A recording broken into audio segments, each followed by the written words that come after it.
असा असा असा असा असा अजून असा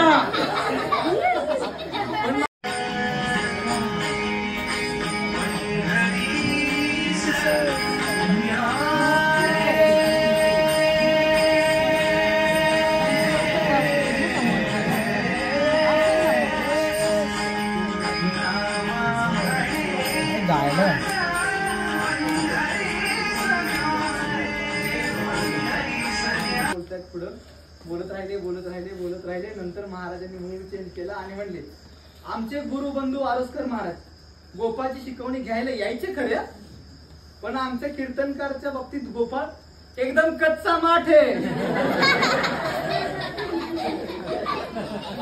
आणि ते आरसकर महाराज बिचारे पालत्या घड्यावर पाणी घालत राहिले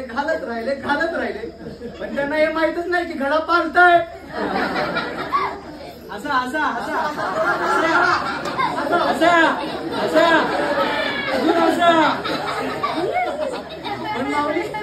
पण माऊली बाजूलाच भुसभुशीत सुपीक अशी माती होती. त्यामुळे मत घे माऊली, काल आपण सगळ्यांनीच पाहिलं काय दिव्य अनुभव माझ्या वाटणीला आला. आपण सगळेच त्याचे साक्षीदार आहात. याचा मला विशेष आनंद आहे बरं का माऊली. असा अनुभव सगळ्यांच्याच वाट्याला येतो असं होतं. इंदूच्या दिमागदार